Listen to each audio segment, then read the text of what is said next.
ശ്രീ കൽപ്പറ്റ നാരായണൻ ചേരുകയാണ്. ശ്രീ കൽപ്പറ്റ നാരായണൻ, നമുക്ക് വിഷമമുണ്ടാക്കുന്ന ഒരു വാർത്തയാണ് വരുന്നത്, MGSന്റെ വിയോഗം. അങ്ങ് എങ്ങനെയാണ് MGS നാരായണനെ ഓർത്തെടുക്കുന്നത്? മലയാളത്തിലെ ഭാവുകത്വമുള്ള ചരിത്രകാരൻ എന്നാണ് ഞാൻ MGSനെ പറയുക. MGSനെ ഞാൻ ആദ്യം പരിചയപ്പെടുന്നത് എടശ്ശേരി ഗോവിന്ദൻ നായരുടെ കൃതികൾക്ക് അദ്ദേഹം എഴുതിയിട്ടുള്ള അവതാരികയിലൂടെ ആണ്.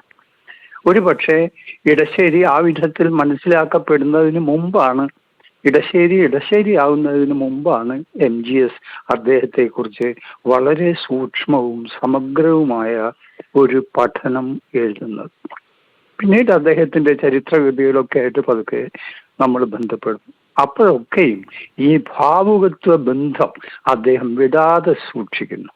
ഒരു തരത്തിൽ കാവ്യലോകവുമായി ബന്ധമില്ലാത്ത ചരിത്രകാരന്മാരുടെ ഭാഷയിൽ നിന്ന് വ്യത്യസ്തമായി ഇതുമായി ബന്ധമുള്ള ഒരു ചരിത്രകാരന്റെ ചൈതന്യമുള്ള വാക്കുകൾ അദ്ദേഹം ഉപയോഗിച്ചു. താൻ പറയുന്നതിന് കൃത്യമായ അടിസ്ഥാന രേഖകൾ ഉണ്ടായിരിക്കണം എന്ന് അദ്ദേഹം ഉറപ്പിച്ചു.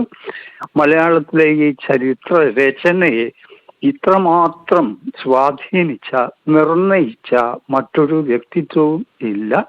അങ്ങനെ അദ്ദേഹത്തിന്റെ സ്വാധീനത്തിൽ അദ്ദേഹം പ്രശസ്തനായ അധ്യാപകനായിരുന്നു. ഒരുപാട് ഗവേഷണ പ്രബന്ധങ്ങളുടെ കാരണക്കാരൻ ആയിരുന്നു. അതിലൊക്കെ അദ്ദേഹത്തിന്റെ സ്വാധീനം കാണാം.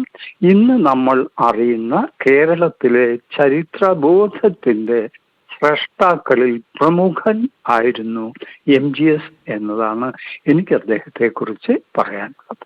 വളരെ നന്ദി ശ്രീ കൽപ്പറ്റ നാരായണൻ, നമുക്കൊപ്പം അദ്ദേഹത്തെ അനുസ്മരിച്ചതിന്.